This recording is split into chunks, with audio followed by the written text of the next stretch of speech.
भला हुआ मेरी माला टूट गई, मैं राम भजन से छूटी। भला हुआ मेरी माला टूट गई, मैं राम भजन से छूटी। मेरे सिर से टली बला, भला हुआ मेरी माला टूट गई, मैं राम भजन से छूटी। मैं राम भजन से छूटी।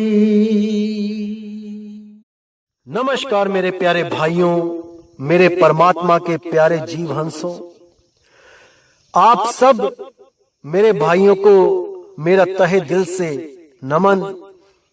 और बहुत ही खुशी की बात है जो आप सब मेरे भाई इतनी जल्दी जागृत हो रहे हो। इतने सालों का, इतने अनंत युगों का जो ज्ञान था, जिसको समझने में कितने ही युग बीत जाते, उस ज्ञान को, उस मूल ज्ञान को कितनी जल्दी आप लोग समझ रहे हो, मुझे बहुत हैरानी होती है। ये सब बंदी छोड़ की दया है, ये परमात्मा की दया है जो आप एक पल में दूध और पानी का निर्णय करते जा रहे हो। दूध को अलग, पानी को अलग, सार सार ग्रहण कर रहे हो, असार को उठा के साइड में करते जा रहे हो। बहुत खुशी होती है ये सोचकर, ये जानकर कि मेरे भाई अब पूर्ण विवेकी होते जा रहे हैं। और आने वाले समय में ऐसा कोई नहीं होगा जो मेरे इन भाइयों को भ्रमित कर पाएगा, अगर मेरे ये भाई हमेशा अपने विवेक को जागृत रखेंगे तो। अगर कोई भी गलती से सो गया तो मेरे भाई लुट जाओगे, लूट लिए जाओगे। इसलिए सोना नहीं है, हमेशा जागृत रहो, हमेशा जागृत रहो। इसीलिए साहिब ने कहा, मुसाफिर जाग जरा, तेरी गठरी में लागा चोर। 5 25 3 है चोरवा, इन मिल्की ना शोर। मुसाफिर जाग जरा, तेरी गठरी में लागा चोर। 5 25 3 है चोरवा। ये 5 तत्व, 25 प्रकृतियां और 3 गुण, ये तीनों चोर हैं। कैसे चोर हैं? एक एक सांस आपकी चुरा रहे हैं। इस गठड़ी में से, इस गुदड़ी में से एक एक सांस की चोरी कर रहे हैं। और वो सांस परमात्मा के नाम में नहीं लगने दे रहे, वो दुनियावी कामों में खर्च करवा रहे हैं। माँ बाप, भाई बहन, जमीन दौलत, दुकान मकान, इसी में खर्च करवाते जा रहे हैं। इसीलिए इनको चोर बोला गया है। 5 25 3 है चोरवा, इन मिल्कीना शोर। मुसाफिर जाग जरा, तेरी गठरी में लागा चोर। इन्हीं चोरों से सावधान करने के लिए गरीबदास जी भी बोलते हैं ये वाणी, जो आज हम सत्संग में रखेंगे और इस पर पूरा विवेक लगाएंगे, पूरा विचार करेंगे कि गरीबदास जी कहना क्या चाहते थे और इन काल दूतों ने समझ क्या लिया। तो क्या कहती है वाणी? हरि का भजन करो रे प्राणी, ताते सुनो शब्द सहदानी। यानी हे जीव, हरि का भजन कर। ये सांसें तुझे गिन के मिली है, कभी भी तेरी सांसें खत्म हो सकती हैं।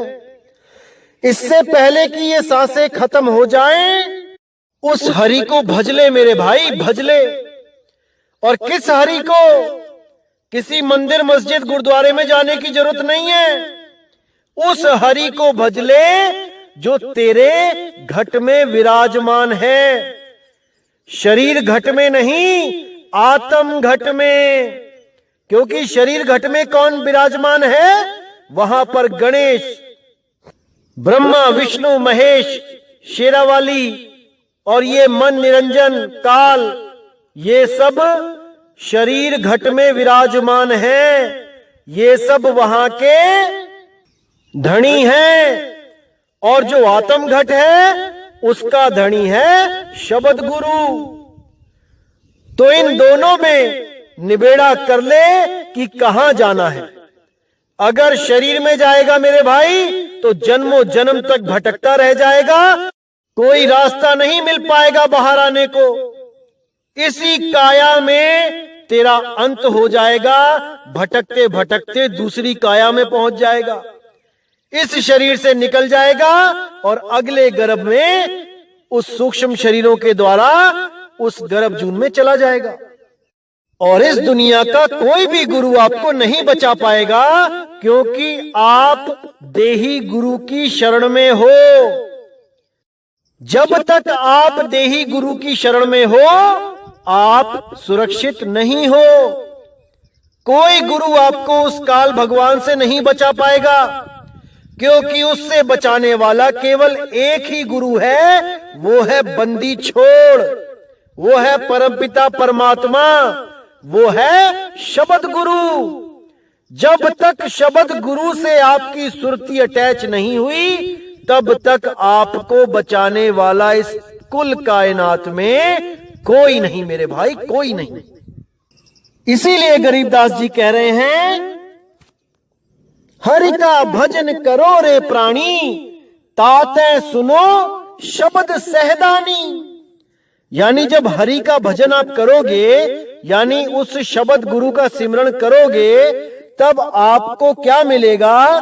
ताते सुनो शब्द सहदानी। सहदानी मतलब निशानी। तब आपको एक शब्द की निशानी बताई जाएगी गुरु के द्वारा कि वो शब्द कैसा है जिसको प्राप्त करके हमारा जन्म मरण खत्म हो जाएगा। क्योंकि शब्द तो बहुत सारे हैं, कौन सा शब्द है जिससे मुक्ति होगी ये कोई नहीं जानता। कोई 3 लोक का सुन शब्द लेके आया है, झिंगुर की आवाज वाला, कोई घंटे लेके आया है, कोई बीना सुना रहा है, कोई बांसुरी सुना रहा है, कोई ढोलक तबला नगाड़े सुना रहा है। इन किसी भी शब्द से मुक्ति नहीं होने वाली। वो शब्द अखंड शब्द है, उसी के द्वारा मुक्त हो सकता है ये जीव, अन्यथा कदापि नहीं, कदापि नहीं। अब कहते हैं, सहदानी पद पारख ले रे, अकल अखंडत गाजे, अविगत रूप स्वरूप दरस कर, जरा मरण भय भागे। यानी उस निशानी का, उस पद का परख कर ले रे भाई, उसको परख ले अच्छी तरह कि वो कौन सा शब्द है। अकल अखंडत गाजे, अकल, अकल का मतलब होता है जब कल के आगे आ लगा दिया तो अकल। कल का मतलब होता है आने वाला कल या बीता हुआ कल।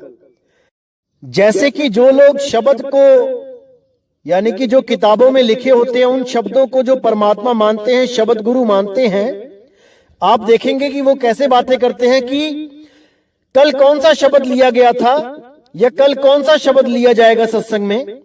तो यानी कि वो शब्द जो है वो कल लिया गया था वो खत्म हो गया है, और जो कल लिया जाएगा वो शुरू होगा।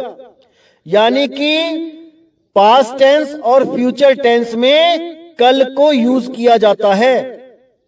लेकिन गरीबदास जी महाराज उसके आगे आ लगाते हैं, अकल।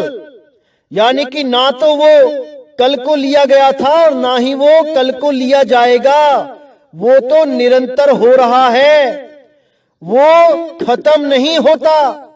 अकल अखंडित गाजे, वो अखंडित शब्द गरज रहा है युगों युगों से, और युगों युगों तक गरजता रहेगा, अनंत समय तक गरजता रहेगा, उसका कभी अंत नहीं होता।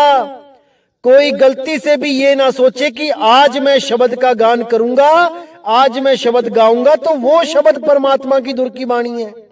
नहीं मेरे भाई, ये शब्द तो केवल उसका गुणगान है, उस अखंड नाद का गुणगान है ग्रंथों में, ना कि वो धुर की बाणी ग्रंथों में लिखी गई है, कभी नहीं।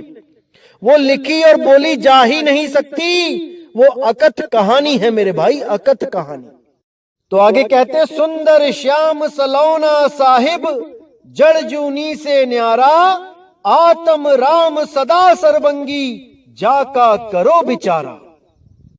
तो यहां पर बिल्कुल स्पष्ट कर दिया कि सुंदर श्याम सलौना साहिब, कि मेरा वो प्यारा श्याम, मेरा अखंड गुरु, वो मेरा साहिब, जड़ जूनी से न्यारा, जितनी भी जड़ जूनी है, यानी पत्थर है, पानी है, हवा है, आकाश है, ये जितने भी जड़ वस्तुएं हैं, इनसे वो न्यारा है। कोई गलती से भी इनमें ना ढूंढने लग जाए। कोई भी जड़ वस्तु है उसमें साहिब नहीं है, वो माया है। और जो लोग उन जड़ वस्तुओं में साहिब को ढूंढते हैं, उस आत्म राम को ढूंढते हैं, उस परमात्म राम को ढूंढते हैं, वो माया के ही चंगुल में फंस जाते हैं। जैसे आपने सुना भी होगा, कुछ स्वयंभू आत्मज्ञानी लगे होते हैं लोगों को थोथा ज्ञान बांटने, कि वो पत्थरों में भी है, वो पानी में भी है, वो हर जगह है। अरे मेरे भाई, जीव और निर्जीव का तुम्हें भेद ही नहीं पता, तो तुम्हें क्या पता लगेगा वो साहिब कहां पे है, वो आत्म राम कहां पे है? अरे जहां पर वो आत्म राम है वो चेतन है, वो चेतन ही चेतन है, वहां जड़ नाम की कोई चीज नहीं है। हम जहां रहे काल तहां नाही, काल से जीत हंस ले जाही। जहां पर वो आत्म राम है वहां पर माया नाम की कोई चीज नहीं है। और जो इस तीन लोक में आत्म राम को ढूंढते हैं वो माया के ही शागिर्द हैं, वो माया के ही दूत हैं। वो मन और माया में ही लिप्त होकर इसी संसार में 84 भोगते रहते हैं, जो ये समझते हैं कि कण कण में परमात्मा है। अरे भाई, कण कण में परमात्मा होता तो इन्हीं कणों के द्वारा तो सबकी मौत हो रही है। यही भूकंप आते हैं, यही मिट्टी के कणों के नीचे दब दब के लोग मर जाते हैं। जब कणों में परमात्मा है तो कैसे कोई मरता है, कैसे कोई मर सकता है? इसका जवाब कोई नहीं दे सकता। लेकिन सब कहने में लगे हैं कि कण कण में है भगवान। अरे कण कण में है भगवान, ये घोर है अज्ञान। समझ जाओ मेरे भाइयों, समझ जाओ इसको। तो आगे कहते हैं, आत्म राम सदा सरबंगी जाका करो विचारा। यानी वो आत्म राम को ढूंढो मेरे भाई, जो कण कण में नहीं है, जो जड़ वस्तुओं में नहीं है, जो चेतना का भंडार है, जो अजर अमर अविनाशी अचल है, उसको ढूंढो। तो कहते हैं आत्म राम सदा सरबंगी। सरबंगी यानी सरब और अंगी, यानी सब लोगों के अंग संग है। ऐसा कोई नहीं जिसके पास आत्मदेव नहीं, लेकिन उसको प्राप्त करने की विधि नहीं पता, इसलिए भटका खाते रहते हैं। इसीलिए साहिब ने बोला, कबीर निज सुख आत्म राम है, दूजा दुख अपार, मनसा वाचा कर्मना कबीरा सुमिरन सार। यानी निज सुख आत्म राम है। अगर सच में इस दुनिया में, इस ब्रह्मांड में कोई सुख है तो वो आत्म राम है। जब आप आत्म राम को पहचान जाते हो तब इस ब्रह्मांड का कोई भी दुख आपको दुखी नहीं कर सकता, क्योंकि आपको वो आनंद का सागर मिल जाता है, वो आत्मा की अनुभूति हो जाती है, जिससे अडोल अचल अकह अनाम आत्मदेव को आप पहचान जाते हो। आप अपने असली स्वरूप को जान जाते हो और तभी आपको परमात्मा की अनुभूति होती है। वो शब्द गुरु का लखाव होता है, उससे मेल होता है। तभी आप समझ पाते हो कि आखिर शब्द गुरु क्या चीज है। जब तक आप आत्म ज्ञान में नहीं आए तब तक आप शब्द गुरु को जान ही नहीं सकते, क्योंकि आप अपने आप को शरीर समझोगे तो अपने परमात्मा को भी शरीर में ही ढूंढोगे, अपने परमात्मा को भी देहधारी समझोगे। लेकिन जब आप अपने असली स्वरूप आत्म स्वरूप में आ जाओगे, तब आपका परमात्मा भी आपके सदा सदा अंग है। आपको कहीं जाने की जरूरत नहीं पड़ेगी, वो सदा से ही आपके साथ है, लेकिन आप पहचान नहीं पा रहे हो। अब कहते हैं उत्तर दक्षिण पूरब पश्चिम दसों दिशा दर हल्ला, सुन बेसुन में पूर रहा है आदि पुरुष हरिबाला। अंतर वेद निरंतर पढ़ना, पढ़े गुणे सो गावे, नी अक्षर एक हरफ हरिहर, बिन सतगुरु नहीं पावे। यानी कि उस परम पिता परमात्मा शब्द गुरु की जो चेतन शक्ति है, उसके बारे में जिक्र किया जा रहा है कि उत्तर दक्षिण पूरब पश्चिम दसों दिशा दर हल्ला, यानी उसकी चेतना से ही पूरब पश्चिम उत्तर दक्षिण जो कुछ भी विद्यमान है वो उसी से चल रहा है। ये जितना भी जगत हिलता डुलता नजर आ रहा है, ये उसकी चेतन सत्ता से ही हो रहा है। अगर वो चेतन सत्ता हटा ले तो मेरे भाई यहां पर कोई बोलने चालने हिलने डुलने वाला भी दिखाई नहीं देगा। सब शून्यवत जड़ हो जाएगा, खत्म हो जाएगा सब कुछ। जैसे सूरज एक जगह स्थिर है और उसकी रोशनी दसों दिशाओं में प्रकाश करती है, ऐसे ही शब्द गुरु अपने स्थान पर होता हुआ हर जगह हर सृष्टि को चला रहा है, उसी को शक्ति दे रहा है, उसी की वजह से सब कुछ चलता नजर आ रहा है। सबका मूल वो शब्द गुरु ही है, और ये सब केवल सुरती की वजह से होता है। जितने भी शरीर चल रहे हैं ये सब सुरती की वजह से चल रहे हैं। यही सुरती जब घूम के उस शब्द गुरु में समा जाए तो ये सारे शरीर ये सब के सब यहीं पड़े रह जाएंगे। इन शरीरों से हमेशा के लिए सुरती हट जाएगी, ये जीव मुक्त हो जाएगा, वो अनंत में समा जाएगा, उसको दोबारा कोई जन्म मरण में डालने वाला पैदा नहीं होगा। इसीलिए बोला सुरत समाए शब्द में, वाको काल न खाए, जाप मरे अजपा मरे, अनहद हु मर जाए। तो आगे कहते हैं अंतर वेद निरंतर पढ़ना, पढ़े गुने सो गावे, नी अक्षर एक हरफ हरिहर, बिन सतगुरु नहीं पावे। यानी अंतर वेद निरंतर पढ़ना, यानी उस वेद की पढ़ाई की बात हो रही है जो निरंतर पढ़ना पड़ेगा, जिसको वो निरंतर हो रहा है, वो पढ़ना नहीं पड़ेगा हमें बाहर जैसे हम वेद पढ़ते हैं 1 घंटा 2 घंटा, उसके बाद किताब बंद करके रख दी। ये अंतर वेद निरंतर पढ़ना, पढ़े गुणे सो गावे, जो उसको पढ़ लेगा गुण लेगा वही गा पाएगा उसकी महिमा, क्योंकि वो कोई अक्षर नहीं है जो बाहर संस्कृत अक्षर में वेद बनाए गए हैं, वो नी अक्षर है भाई। तो आगे कहते हैं नी अक्षर एक हरफ हरिहर, बिन सतगुरु नहीं पावे। यानी कि वो जो नी अक्षर है वो कोई अक्षर नहीं है, वो स्वयं हरिहर है। साफ लिखा है नी अक्षर एक हरफ हरिहर। हरफ का मतलब होता है अविनाशी अक्षर, यानी नी अक्षर स्वयं एक अविनाशी अक्षर परमात्मा है, हरिहर है। बिन सतगुरु नहीं पावे, उस आदि अक्षर उस परम अक्षर को कोई प्राप्त नहीं कर सकता। सबके सब इन्हीं 52 अक्षरों में उलझ जाते हैं। इसीलिए मदन साहब ने बोला सोई गुरु पूरा कहावे, 2 अक्षर का भेद बतावे, एक छुड़ावे एक लखावे, तब प्राणी निज घर को जावे। जब तक 2 अक्षरों का भेद बताने वाला गुरु आपको नहीं मिला, तब तक आप जन्म मरण में ही पड़े रहोगे। कोई आपको बचाने वाला कुल कायनात में नहीं होगा, वही बचा पाएगा जो आपको 2 अक्षर का भेद भली भांति समझा दे। एक अक्षर ये 52 अक्षर और दूसरा अक्षर वो आदि अक्षर।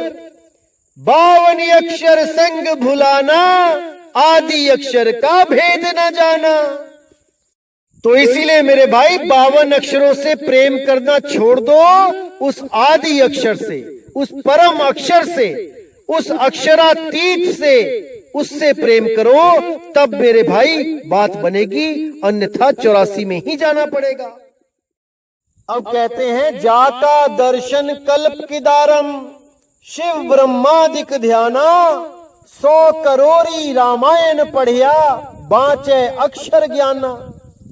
यानी जिसका दर्शन, जिसकी अनुभूति होने पर कल्प केदारम यानी कल्पों केदारनाथ के दर्शन हो जाएं।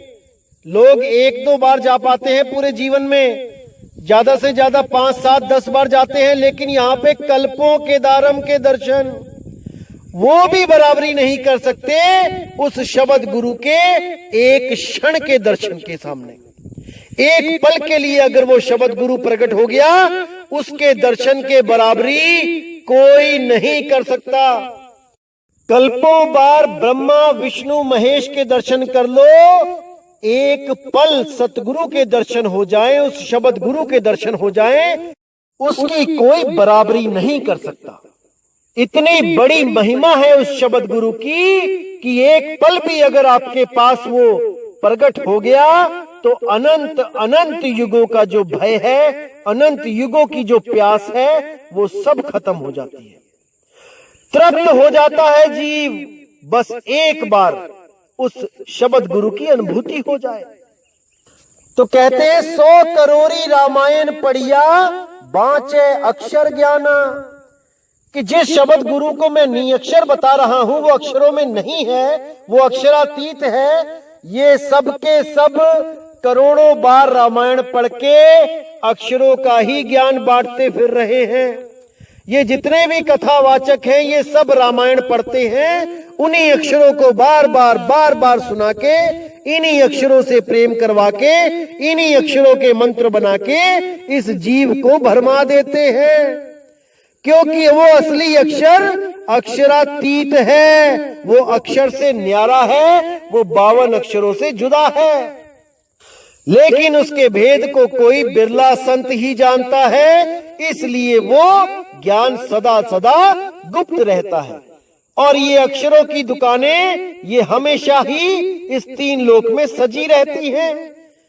कहीं भी चले जाओ ये गुरु आपको अक्षर ही पकड़ा देते हैं, क्योंकि नी अक्षर का ज्ञान इनके पास नहीं है, नहीं है, नहीं है।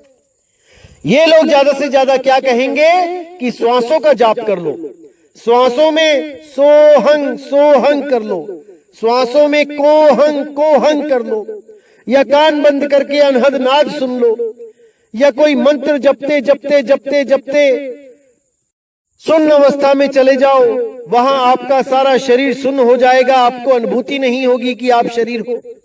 ऐसे ही भरम जालों में ये उलझाते रहते हैं और लाखों करोड़ों जीव इनकी बातों से बहकर अपने जीवन को बर्बाद करके चले जाते हैं। लेकिन सतगुरु सीधा कहते हैं कि अक्षर ज्ञान गलत है भाई।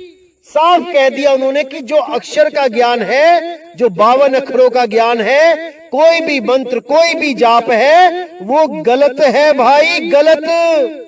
अच्छी तरह समझ लो इसको, आंखें खोल के देख लो इसको, इससे ज्यादा स्पष्ट कोई वाणी नहीं बोल पाएगी। अक्षर ज्ञान गलत है भाई, नी अक्षर निस्तारा, शंख कमल दल कल अजरावर, सकल रूप से न्यारा।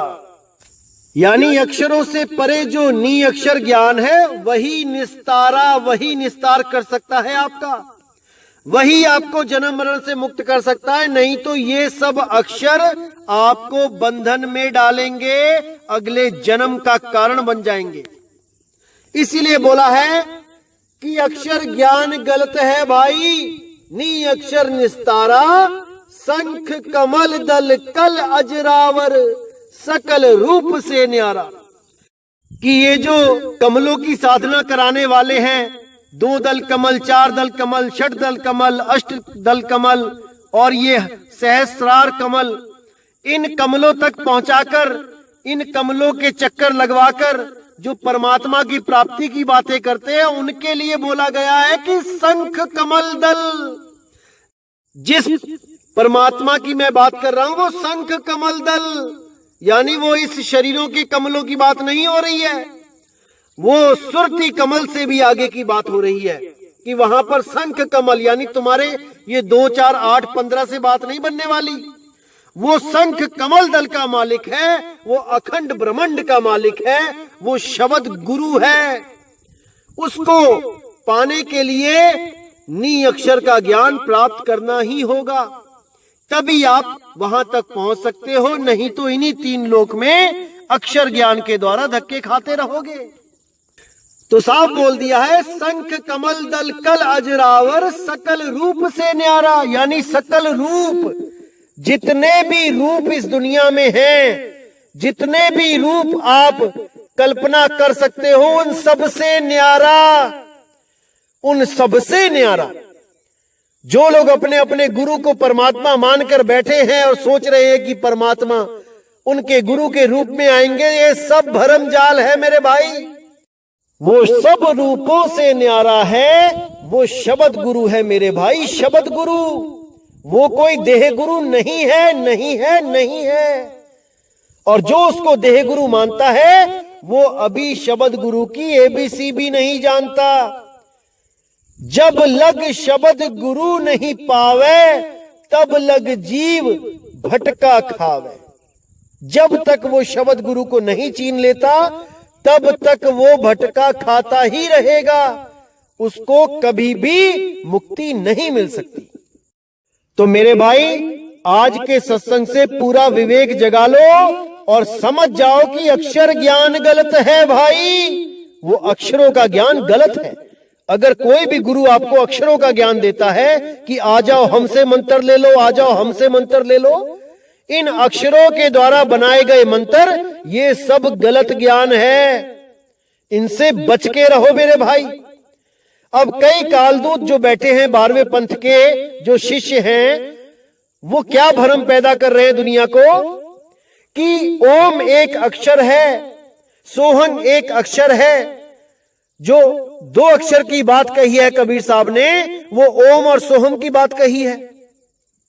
ऐसा भ्रमित कर रहे हैं ये लोगों को, अपने ही गुरु भाइयों को भ्रम में डालकर उनका शोषण करना चाहते हैं। इन लोगों से बच के रहो मेरे भाई। ओम अक्षर नहीं है, ओम शब्द है। सोहम अक्षर नहीं है, सोहम शब्द है। ये लोग गीता का ज्ञान बता के कि गीता में ओम एकम मम अक्षरम लिखा है, यानी ओम अक्षर है, ये सिद्ध करने में लगे हैं। तो मेरे भाई, वो गीता का ज्ञान है, वो कबीर ज्ञान नहीं है। आओ देखें कबीर साहब क्या बोलते हैं कि सोहंग अक्षर है कि सोहंग शब्द है। गरीबदास जी कहते हैं, सोहंग शब्द हम जग में ले आए, सार शब्द हम गुप्त छुपाए। यहां पे सोहंग शब्द बोला है, सोहंग अक्षर नहीं। यही कबीर साहब ने बोला, सोहंग शब्द निरक्षर वासा, ताही भिन्न कर जपिए दासा। तो वहां पे कबीर साहब ने सोहंग को शब्द बोला है, अक्षर नहीं। अरे अभी ये लोग अक्षर और शब्द में ही उलझे पड़े हैं कि इनको यही नहीं समझ आ रहा है कि अक्षर किसे कहते हैं, शब्द किसे कहते हैं। दोनों का यही हाल है, गुरु का भी और चेलों का भी। अरे मेरे भाई, दोबारा से बैग उठाओ और पहली दूसरी कक्षा में जाके पढ़ाई शुरू करो। वहां टीचरों से पूछो, नया गुरु बनाओ, तब समझ में आ जाएगा कि अक्षर और शब्द में क्या फर्क होता है। अभी तुम्हारे खेलने खाने के दिन हैं। जिसको यही नहीं समझ में आ रहा है कि अक्षर और शब्द में क्या फर्क है, वो दुनिया को क्या ज्ञान बांटने चला है। समझ जा मेरे भाई, समझ जा, अभी समय है। वो काल जब आएगा तो ये नहीं पूछेगा कि अक्षर जपा था कि शब्द। ऐसी दुर्गति होगी कि समझ नहीं पाएगा कि हो क्या रहा है मेरे साथ।